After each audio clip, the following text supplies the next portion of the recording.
أعوذ بالله من الشيطان الرجيم. بسم الله الرحمن الرحيم. ومن الناس من يتخذ من دون الله أندادا يحبونهم كحب الله والذين آمنوا أشد حبا لله ولو يرى الذين ظلموا إذ يرون العذاب أن القوة لله جميعا وأن الله شديد العذاب. صدق الله العظيم. Ngicela Allah angivikele kusathane ongathandwa. Egameni lika Allah onomusa onesihawu. Africa my home, Africa my continent. Ngicela ukunibingelela nonke kuzwekazi lonke lase-Afrika. Egameni lika Allah umvelinqangi umdala weyinsuku umazi nomenzi weinto zonke ngithi assalamu alaikum wa rahmatullahi wa barakatuh. Ukuthula makube kini nonke nomusa ka Allah nezibusiso zika Allah umvelinqangi umdala weyinsuku ube phezu kwenu nonke. Obingelelayo Ismail Hlakanipho Sandanezwe Umzwandile wakwambatha. Ngibuyile futhi nesigeqa amagula. Sibuyile futhi sihluba udlubo ekhasini. Ngibuyile futhi ngihlukanisa ukolo kukolweni. Ngibuyile futhi ngithi kubantu bakithi ayibuye emasisweni. Ma-Afrika mahle, lento engizokhuluma ngayo namhlanje angazi ukuthi ngayibiza ngani. Sizokhuluma ngoNkulunkulu abatholakalayo eBhayibhelini. ONkulunkulu abatholakalayo eBhayibhelini. Wena ke eMafrika uzobeke wena kusuyinuka amakhwapha ke ukuthi wena ke ozibiza ngekholwa kulabo onkulunkulu abangaka esizokhuluma ngabo namhlanje. Yimuphi ke wena okungowakho noma lo omkhonzayo noma lo wena okholelwa kuye? Yingakho ngithi angazi ukuthi lento le engizokhuluma ngayo namhlanje sizoyibiza ngani. Abasexhoseni bathi ingquba kaXaka. Abanye bathi ingquba evange. Abanye bathi inzuka izikeyi. Hey. Hayi kuningi bafowethu. Njengoba ngisho ngithi lento engizokhuluma ngayo la.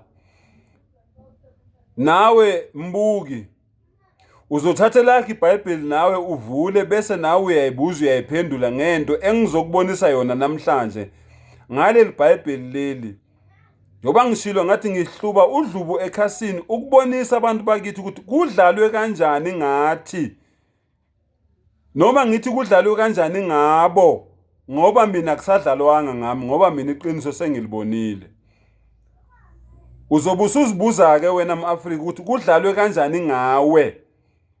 Wena ongakayiboni lento mina esengiyibonile esengubonisa yona.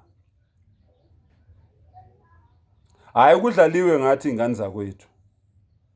Ngiyaphinda futhi ngithi labantu abalethe iBhayibheli basicolonize basilimaze ngokomqondo, basilimaza ngokukamoya, basilimaza ngokomphefumulo, basilimaza ngokwenkolo, basilimaza ngokweinkolelo, basilimaza ngobuzwe esiyibo, basilimaza ngezwe noma ngezwekazi esihlala kulo, basilimaza ngomhlaba wakithi esihlala kuwo, esadalelwa kuwo, uNkulunkulu enza ukuthi sizalelwe kuwo, sikhulele kuwo. Basithathela konke okungokwethu, basilimaza ngalo iBhayibheli leli engizokhuluma ngalo. Ayikho into abangasilibazanga ngayo. Kukuweke ema-Afrika ukuthi lento engizokutshela yona namhlanje sikhuluma ngoNkulunkulu abatholakala eBhayibhelini. Uweke ozothatha iBhayibheli lakho nawe ulivule ubone ukuthi lento uMntakambatha akhuluma ngayo iyiqiniso noma ingamanga. Uma uthola futhi ukuthi ayikho uyithole eBhayibhelini, unelungelo. Ngizoyishiya futhi inamba zami, ngifonele usho ukuthi Mbatha usengele imithi yendoda, ushaya ngempi iphindiwe, wena ungihubhu kaBhejane. Ayikho lento oyikhulumayo, asiyithole eBhayibhelini. Lamagama noma leli verse ngilifunda ngolimi lwesi-Arab. Angikhuluma mampunge nanti, libhalwe ngesi-Arab. Uyalibona? Libhalwe ngesi-Arab. Yini?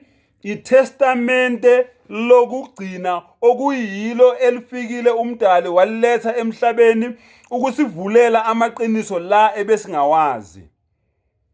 Ngihlale ngisho ngithi ngiyathanda ukuthi mangikhuluma ngalo ngikhuluma ulimi lwesi-Arab bese ngiyakuchazela ngokutranslateela, ngokuhlaziyela ukuthi bengithini, sengikuhlaziyela ngesiZulu ukuthi ubone ukuthi lento ngiyithatha from the original source.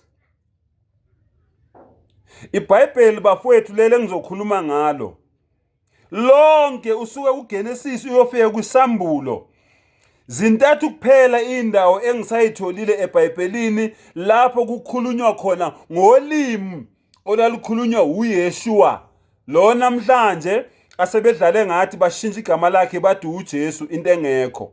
Ulimi olalukhulunywa uYeshua, zintathu kuphela indawo eBhayibhelini engizitholile.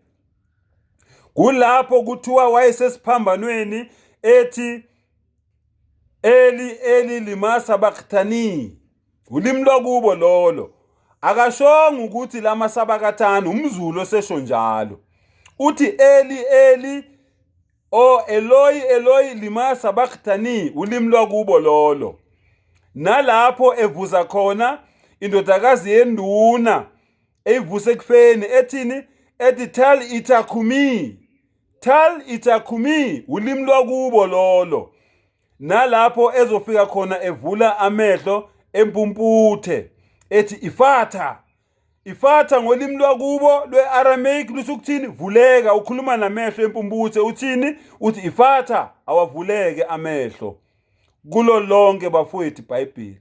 Manje le enginiphakamisela yona, lo mprofethi lo wayekhuluma lo limi lolu engilifunda la. Ngakho ke ngiquote from the original source. Yingakho ngiyigqaja ngokuba yiMuslim, ngoba ngikhuluma ngento ewungqo ebuya ku-original. I-original le ngikhuluma ngayo. Sengikhuluma ke manje ngaleli Bhayibheli ngithi ke uma ngabe endaweni ezintathu nje kuphela kukhunywa ulimi likaJesu, bangahlala kanjani bengasibhayizisi ngalo lonke iBhayibheli? Uma nje besitshele nje ngendawo ezintathu kuphela ulimi olalukhulunywa uYeshua, lo wasebembiza ngoJesu namhlanje. Bashintsha yonke into. Okunye ngitholile ukuthi nabafundi bakhe lamagama abasitshela wona akuwona, bawashintshile nawo. So abakholonizanga uJesu kuphela, bakholonize uJesu, bakholonize abafundi bakhe, bakholonize uYeshua, bakholonize abafundi bakhe, baze bakholonize ngisho umveli nqanga uqobo bamnika igama bathi uJehova, igama elingekho. Namhlanje ke mbukeli, ngifuna ulalele kahle, uthathe iBhayibheli lakho ulibeke eduze kwakho. Ngiyaqala ke manje. Mina ngizokutshela nje ukuthi ngifunda liphi verse, uzofunda iBhayibheli ke wena bese uyazibonela ukuthi bangaki labo uNkulunkulu okukhulunywa ngabo la. Kusakhulunywa ngoNkulunkulu oyedwa yini noma babili noma bathathu? Sengiyaqala ke. Ngizoqala ngencwadi nanti ngiliphethe futhi yilo leli. Nginibonisile iQuran, senginibonisa manje ini iBhayibheli uKing James Version lo. Ngoba maningi ama-version. Miningi imbono esikhohliswe ngawo. Kodwa la ngikhuluma ngoKing James Version okwakuyinkosi yase-UK noma yase-London. Uye lo King James Version lo engikhuluma umbono wakhe. Lo namhlanje thina esithi amazwi kaNkuluNkulu kodwa libe libhaliwe ukuthi umbono kaKing James iversion yakhe le. Sekuno standard version, kuno authorized version, kuno revised standard version, kune Douay version yamaRoma Katolika. Zonke le ncwadi engikutshela ngazo ama-version imbono yabantu abenzani abahlukene. La sibhizi ngobani? Ngo-King James Version. Lalela ke mbukeli. Incwadi engiyifundayo incwadi kaGenesis wokuqala. Ekuqaleni uNkulunkulu wadala izulu nomhlaba. Umhlaba wawuyihlane elingena lutho, kwawungubumnyama phezulu kodwa. Kepha umoya kaNkulunkulu wehla wenyuka phezulu kwamanzi. uNkulunkulu wathi makube khona ukukhanya, kwaba khona ukukhanya. uNkulunkulu wabona ukukhanya ukuthi kuhle. uNkulunkulu wahlukanisa ukukhanya nobumnyama. uNkulunkulu wabiza ukukhanya ngokuthi imini, ubumnyama bubiza ngokuthi ubusuku. Kwaba ngukuhlwa, kwaba ngukusa usuku lokuqala. uNkulunkulu wakuthi makube khona umkhathi phakathi kwamanzi, kwahlukaniswe amanzi namanzi. uNkulunkulu wenza umkhathi, wahlukanisa amanzi aphansi komkhathi namanzi phezu komkhathi. Kwaba njalo. uNkulunkulu wabiza umkhathi ngokuthi izulu. Kwaba ngukuhlwa, kwaba ngukusa usuku lwesibili. uNkulunkulu wathi amanzi aphansi kwezulu mawaqoqeleke ndawonye, kubonakale umhlabathi owomileyo. Kwaba njalo. Okomileyo uNkulunkulu wakubiza ngokuthi umhlaba, nokuqoqeka kwamanzi wakubiza ngokuthi ulwandle. uNkulunkulu wabona ukuthi kuhle. Ngiyadlula-ke. Vula-ke kuGenesis nawe-ke uqhubeke-ke uze ume la uthanda khona uNkulunkulu lo esikhuluma ngaye. Lalela-ke ngisakhuluma ngoNkulunkulu njalo. uGenesis 3 ngizoyiqala kuverse 8. Base bezwa izwi likaJehova uNkulunkulu ehamba ensimini. Lo uNkulunkulu wenzani? Uyahamba. Uhamba kuphi? Ensimini. uNkulunkulu uhamba ensimini. Ngifuna ukugcizelela lokho. uNkulunkulu wenzani? Uhamba ensimini. Kusihlwa ngokuphola kwelanga. uAdamu nomkakhe bacasha ebusweni bukaJehova uNkulunkulu phakathi kwemithi yensimu. Bamcashela uNkulunkulu. uAdamu noEva bacashela bani? Bacashela uNkulunkulu phakathi kwemithi yensimu ezihlahleni la ensimini. Bamcashela uNkulunkulu. uAdamu noEva bacashela bani? Bacashela uNkulunkulu. Lo uNkulunkulu lo uyacasheleka. Kepha uNkulunkulu wambiza uAdamu wathi kuye, uphi na? uNkulunkulu yamfuna. uNkulunkulu ufuna bani? Ufuna uAdamu noEva. Akababoni uNkulunkulu, uze uyabuza uphi na? Anibacashile uNkulunkulu loyo. Wathi, ngizwe izwi lakho ensimini, ngesaba ngokuba ngihambaze, ngaloko ngacasha. Bani? uAdamu noEva benzeni? Bacashele bani? Bacashele uNkulunkulu. Lalela-ke mbukeli. Genesis 6. Ngizoqala kuye nje uverse bani? Uverse 1. Genesis 6 verse 1. Kwathi abantu beqala ukwanda ebusweni bomhlaba bezala amadodakazi. 2. Amadodana kaNkulunkulu abona amadodakazi abantu ukuthi mahle, azithathela abafazi kuwo awathandayo. Lo uNkulunkulu lo unamadodana. Akanandodana. Unani? Unamadodana. Angiphinde futhi nawe uyibheke embukeli ukuthi amadodana kaNkulunkulu abona amadodakazi abantu ukuthi mahle, azithathela abafazi kuwo. Amadodana kaNkulunkulu athatha abafazi emadodakazini abantu. uNkulunkulu njalo loyo. Same Genesis 6. Siqale kuverse 5. Same Genesis 6 siqale kuverse 5. Kepha uJehova wabona ukuthi ububi bomuntu bukhulu emhlabeni, nokuthi zonke izizindlo zemicabango yenhliziyo yakhe zimbi njalo. 6.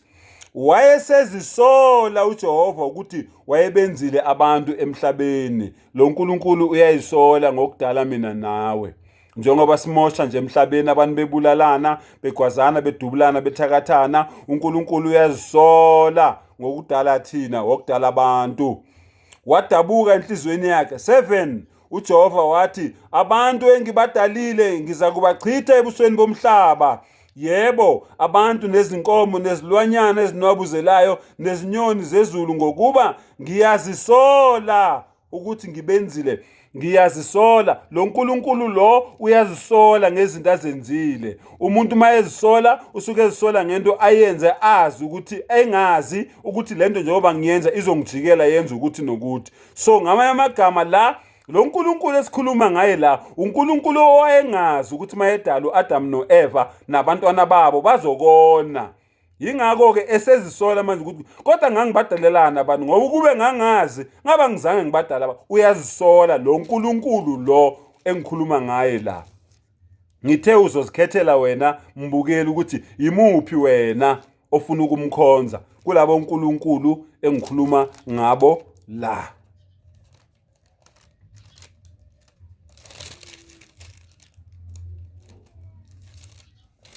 Lalela-ke, singena komunye uNkulunkulu-ke futhi. Mina engibona ukuthi omunye uNkulunkulu, wena mawubona ukuthi kusewuNkulunkulu oyedwa, ilungelo lakho mbukeli. Singena komunye kuNkulunkulu. Incwadi engikhuluma ngayo ubani manje? Kusesewuye uGenesis 18. uGenesis 18. Lalela-ke.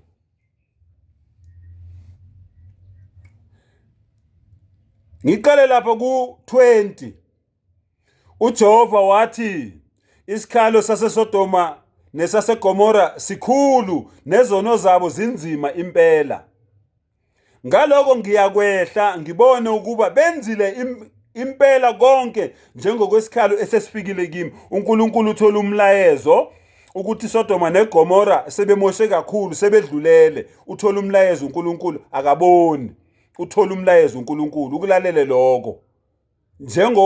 Njengokwesikhalo esesifikile kimi, uthola umlayezo uNkulunkulu. Uma kungenjalo ngiyakukwazi. Ayesefulathela, uma ngabe lento le abangitshela yona ngeSodoma neGomora ingenjalo, ngizoyazi mina mase ngehlile ngafika khona. Akakazi manje lo uNkulunkulu lokukhunywa ngayo. Akakazi ukuthi ngempela eSodoma neGomora kunjengoba etsheliwe yini. Usazokwehla kuqala ayobona. Uma ngabe ethola ukuthi laba abamqambela amanga, uzokwazi ukuthi abamtshelanga iqiniso. Uzokwazi makungenjalo lento abamtshele yona. 22. Ayesefulathela lapho amadoda aya ngaseSodoma, kepha uAbrahama wayesemi ebusweni bukaJehova. Ubani manje osemile? uAbrahama. Abrahama manje ahambile manje amadoda ayokwenzane, ayaqeda ukutshela uNkulunkulu ukuthi kwenzakalana eGomora. Ahambile. uNkulunkulu manje ubani ome phambi kaNkulunkulu? uAbrahama. Abrahama wasondela wathi, uyakubhubhisa olungileyo kanye nomubi na? Mhlawumbe kukhona abalungileyo abangama50 phakathi komuzi imbala uyakubhubhisa. Ungayiyeki indawo ngenxa yabalungileyo abangama50 abakuyo na? uAbrahama noNkulunkulu bane conversation, banenkulumo mpikiswano, bayabonisana uAbrahama noNkulunkulu. Bafowethu akusho umbatha. Ngithe ngifunda incwadi kaGenesis 18. Abrahama noNkulunkulu bayabonisana, kuyaboniswana manje. Kuyaboniswana manje, conversation ngesilungu, kuyaboniswana. 25. Makube kude nawe ukwenza ngalendlela. Ngicabanga ukuthi ngendlela ofuna ukwenza ngayo awuyicabangisise kahle le ndaba. Ukwenza ngalendlela, ukubulala olungileyo kanye nomubi. Olungileyo akabe njengomubi, lokhu makube kude nawe. Umahluleli womhlaba wonke ubengayikwenza ukulunga na? 26 uJehova wathi, uma ngifumana eSodoma abalungileyo abangamashumi ayisihlanu phakathi komuzi, ngiyakukuyekela indawo yonke ngenxa yabo. Lalela-ke Abraham, uma ngifika lapha ngathola nje ukuthi khona abantu abangikhonzayo abayiphethe kahle abadlula ku50, ngizolixolela lonke iSodoma neGomora. Kusho bani? Kusho uNkulunkulu, utshela Abraham. Mangifika khona okwamanje uNkulunkulu akakabi nesiqiniseko ukuthi bakhona noma uNkulunkulu losikhuluma ngayo. Umenzi weinto zonke, umazi weinto zonke, akazi ukuthi kwenzakalani eSodoma neGomora, akazi ukuthi bayingaka abantu abenza kahle abamkhonzayo. Usayobheka kuqala, usayokwenza isiqiniseko. Lalela-ke, uJehova wathi, uma ngifumana eSodoma abalungileyo abangamashumi ayisihlanu phakathi komuzi, ngiyakuyiyekela indawo yonke ngenxa yabo. Kepha u-Abraham waphendula wathi, bheka, sengiqaliwe ukukhuluma enkosini, mina angiluthuli nomlotha. Mhlawumbe kuyakusweleka abayisihlanu kubo abalungileyo abangamashumi ayisihlanu. Manje kwenzeke kuyafika-ke laphayana-ke uNkulunkulu uthola ukuthi manje lo 50 wena ubhekile awukho kodwa uthola u45. Uyakubhubhisa wonke umuzi ngenxa yalabo abayisihlanu na? Uyolibhubhisa kwiSodoma ngokuthi wena utholanga u50 uthola u45. Wathi angiyukubhubhisa uma ngifumana khona abangamashumi amane nanhlanu. Mangithola u45 ngeke ngilibhubhise. 29 kepha wabuye wakhuluma kuye wathi, mhlawumbe kungafunyana khona abangamashumi amane. Manje ngimakwenzeka ukuthi uthola 40-ke. uNkulunkulu ukhuluma nobani? Abraham ukhuluma nobani? noNkulunkulu. Uncenga uNkulunkulu ukuthi akacabange kaningi before yabhubhisa iGomora. Kwenziwa ibalo manje. uNkulunkulu noAbraham benziwa ibalo. uNkulunkulu angazazi ukuthi uyofika atholeni mayifika eSodoma neGomora. Akakafiki, usakhona. Kepha wabuye wakhuluma kuye wathi, mhlawumbe kungafunyana abangamashumi amane. Mawusuthola 40-ke. Wathi angiyikukwenza ngenxa yabangamashumi amane. 30 wayesethi, mayingathukutheli inkosi ukuthi ngisakhuluma. Ngicela ungangithukutheleli inkosi yami ukuthi ngilokhu ngiyaqhubeka nokubancengela labantu nokubonisana nawe. Ungathukutheli. Mhlawumbe kungafunyaniswa khona abangamashumi amathathu. Manje mawuthola ukuthi sowuthola abawu30-ke manje. Wathi angiyukwenza uma ngifumana abangamashumi amathathu. 31 kepha wathi, bheka, ngiqalile ukukhuluma nenkosi, mhlawumbe kungatholakala abangamashumi amabili. Uyazi inkosi yami, kusengenzeka uthole futhi uthole bayi20 abantu abakukhonzayo. Wathi angiyikubhubhisa ngenxa yabangamashumi amabili. 32 wayephinda futhi wayesethi, mayingathukutheli inkosi ukuthi ngisakhuluma kanye nje. Sengicela ukuthi ngibacelele kokugcina-ke manje, ngibeka umbono kokugcina-ke inkosi manje. U32 loyo, mhlawumbe kungafunyanwa abangamashumi khona, abangaba yishumi khona, abayishumi 10. Makwenzeka-ke mhlambe lo 20-ke inkosi yami awusawutholi, usuthola ukuthi bayishumi nje kuphela abantu abakukhonzayo. Uzoliqolela yini iSodoma neGomora? Mawuthola nje ukuthi bayishumi nje kuphela abakukhonzayo. 33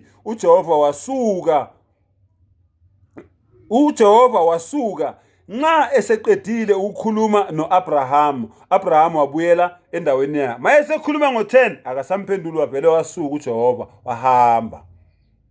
uNkulunkulu njalo loyo. Ngithe uGenesis 18 uqale lapha kuverse 20 uyophelela ku33. Right. Asiqhubekeni ingane zakwethu. Asiqhubekeni. Genesis 32. Genesis 32. Ngizoqala ku22. Phezulu ithi uJakobe ubambana noNkulunkulu. uJakobe ubambana noNkulunkulu. Wavuka ebusuku wathatha omkakhe ababili nezincekukazi zakhe ezimbili nabantwana bakhe abayishumi-nanye. Wawela ezibukweni elithiwa iJabhoki. Wabathatha wabawelisa emfuleni, wakuwelisa naloko anakho. Wasala yedwa uJakobe, wabambana naye umuntu kwaze kwasa. Esebona ukuthi akamahluli, wathinta esiqhotsheni senyonga yakhe waphinyazeka. uJakobe esiqhotsheni senyonga yakhe esebambene naye. uJakobe ubambene nomuntu. Manje lo muntu ufuna ukuphunyuka, lo muntu lo umbambile uJakobe ufuna ukuphunyuka lo muntu lo. Uyabona uJakobe ukuthi le ndoda le ngathi yangihlula ngamandla. Wasenjani? Wambamba enyongeni kula ukhalweni. Wambamba la ukhalweni, amqinisa la ukhalweni. uJakobe ubamba lo muntu lo. Umbamba kuphi? Enyongeni. Waphinyazeka lo muntu, kusho ukuthi wenyela ngesizulu, waphinyazeka, wenyela. Lo muntu lo obanje ubani? Obanje uJakobe. Wayesethi angihambe, 26. Uthi lo muntu lona angihambe ngokuba sekuyasa manje ndoda, ngiyeke kuyasa manje, kuyasa ngiyeke. Kepha wathi anginakukuyeka ukuba uhambe ungangibusisanga. Angeke impela ngize ngikuyeke, ngeke ngikuyeke uhambe ungangibusisanga, ungibusisa kuqala, ngeke ngikuyeke. Wathi kuye, ungubani igama lakho na? Wathi nginguJakobe. Umbuza igama lakhe ke manje. 28. Wathi igama lakho alisayi kuthiwa uJakobe kepha uIsrayeli, ngokuba ulwile noNkulunkulu. Wenzeni? Ulwile noNkulunkulu nabantu, wanqoba wena Jakobe. Ulwe nobani? Ulwe noNkulunkulu. Lo nkulunkulu lo ulwe noJakobe. uJakobe wenzani? Wanqoba. uJakobe ulwe noNkulunkulu, walwa nani? Nabantu. Wanqoba bani? Wanqoba uJakobe. Wathi igama lakho alisayi kuthiwa uJakobe kepha uIsrayeli, ngokuba ulwile noNkulunkulu nabantu, wanqoba. uJakobe wayesembuza ethi, ake ungitshele igama lakho. Wathi, ubuzelani igama lami na? Wayesembusisa. uJakobe waqamba igama laleyo ndawo, wayesembusisa khona. uJakobe waqamba igama laleyo ndawo ngokuthi iPheniyeli, ngokuba wathi, sibonene noNkulunkulu ubuso nobuso. uJakobe ubonene noNkulunkulu ubuso nobuso. Waze wambamba baba ku wrestling. Ba wrestler manje. uNkulunkulu ufuna ukuphunyuka, uJakobe umbambile, they are wrestling now. Ubuso nani nobuso. Yena lo nkulunkulu atshela uMose ukuthi akekho ngangibona aphile. Kodwa uJakobe uboneneke nalo uNkulunkulu ke manje lo. Ngithe zikhetheleke wena mbukeli ukuthi imuphi lo wena omkhonzayo. Nokho umphefumulo wami wophulwa. Ilanga laphumela esadlula ePheniyeli, waqhuga enyongeni yakhe. Ubani loqhugayo? uNkulunkulu. Inyonga la uJakobe embambe kho uyaqhuga manje enyongeni yakhe. Ngaloko abantwana bakwaIsrayeli abawudli umsipho wenqulu osesiqhotsheni senyonga kuze kube namuhla, ngokuba wathinta isiqhoqo senyonga kaJakobe emsipheni. Umuntu wathinteke enyongeni ebambene noNkulunkulu uJakobe. Akusuwena uNkulunkulu, uJakobe lo wathinteke enyongeni. Njengoba abantu bakwaIsrayeli bengayidli nje inyama lelukuza nenqulu, umsipho wenqulu esiqhotsheni senyonga esilwaneni, ngoba umsipho kaJakobe loyo. Ngicishe ngenza iphutha ke nali lilungiseka la. Umuntu wathinteke enyongeni ebambene noNkulunkulu uJakobe, owaze waqhuga, ngoba kuthi uyahamba manje udlule ePheniyeli, uyaqhuga manje ngenxa yenyonga yakhe lelimele. uJakobe ingane zakwethu akuyona uNkulunkulu, ningixolele. Ngomuntu nami amaphutha ngiyawenza. Ngiyadlula ke ingane zakwethu. Ngiyadlula ke ema-Afrika amahle, ngiyadlula ke ema-Afrika amahle. Incwadi ke manje uExodus wesithathu, uqale lapha kuverse 13. uMose wayesethi kuNkulunkulu, bheka lapho ngifika kubantwana bakwaIsrayeli ngithi kubo, uNkulunkulu wawoyihlo ungithumile kini. Bese bethi kimi, ngubani igama lakhe? Ngizakuthini kubo na? 14. uNkulunkulu wathi kuMose, nginguye enginguye. Wathi uza kusho njalo kubantwana bakwaIsrayeli uthi, ungikhona ungithumile, ungikhona ungithumile. Ilo nkulunkulu kaMose ke lo ongabonakali ke lo, obonakala ekhuluma noMose esihlahleni izibutha, hayi lo wabona uJakobe ubuso nobuso base babambana nokubambana ubusuku bonke. Omunye uNkulunkulu ke loyo. kanti naloya futhi lapha kuGenesis 6 onabantwana onezingane onamadoda omunye uNkulunkulu futhi loyo ke bese kuba yilona ke wayefunana noAdam noEva engababoni owayehamba ensimini omunye futhi loyo ke mbukeli siyaqhubeka ke sesimtholileke manje lo kaMosi ke manje ubani uNkulunkulu lalela ke imiyalelo elishumi ke le uExodus 20 verse 2 nginguJehova uNkulunkulu wakho owakukhipha ezweni laseGibhithe indlu yobugqila ungabi nabanye onkulunkulu ngaphandle kwami ungabi nabanye onkulunkulu ngaphandle kwami ngokucabanga kwami ke mlaleli ngicabanga ukuthi lo uyena lo kaGenesis 1 ekuqaleni uNkulunkulu wadala izulu nomhlaba ngicabanga ukuthi uyeke loyo ke ngicabanga ukuthi ke futhi lo uyena lo khuluma kulokuzana kuExodus 3 ungikhona uyeke lo sikhuluma ngaye angadluli sakhuluma ngoNkulunkulu ke oyedwa ke lo wadala yonke into bese kuba yilo ungikhona yilona ke manje uthi ungabi nabanye onkulunkulu ngaphandle kwami kodwa laba abanye uzosibuza nawe uyiphendule ke emlaleli siqhubeke ke ingane zakwethu siqhubeke ke ingane zakwethu ma-Afrika mahle siqhubeke siqhubeke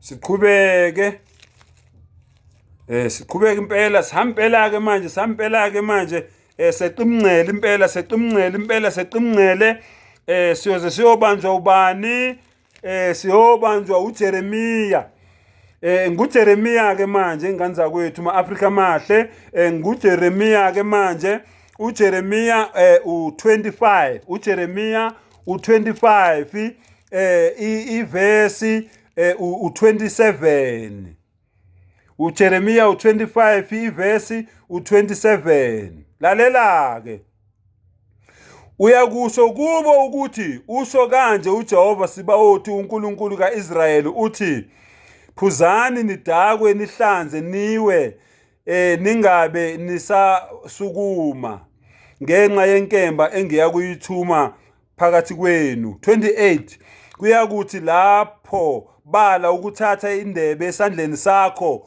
ukuba bayiphuze usho kubo ukuthi usho kanje uJehova Sibaothi uthi impela niyakuphuza ngokuba bheka ngiyaqala ukwenza ukubi emzini obizwe ngegama lami nina beniyakuba ngabangenacala na anikuba ngabangenacala ngokuba ngiyakubiza bonke abakhileyo emhlabeni beze enkembeni usho uJehova Sibaothi Jeremiya 25 verse 27 uNkulunkulu weyidakwa le verse le bafowethu ngayiboniswa yidakwa le verse le ngayiboniswa isidakwa nami ngangayazi ngayiboniswa isidakwa ngithi ngiyambonisa Nkosi yami umuntu wenkosi ngithi hawu mfowethu kodwa usungazi uyibulale kanje ngotshwala awuboni ukuthi uyaphela wathi wena ugqoka ingubo ezimhlophe nje uyafarisa umfarisi wena awulifundi iBhayibheli inalo ke ivesi ngimtshelile uJeremiya 25 verse 27 lo uNkulunkulu lo othi abantu abaqhubeke badakwe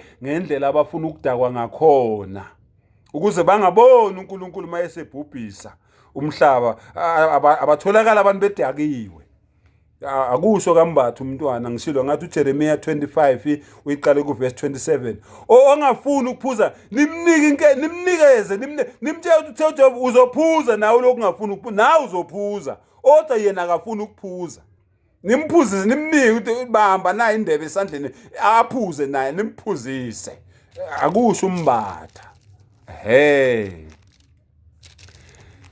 lalelani ke ingane zakwethu siyaqhubeka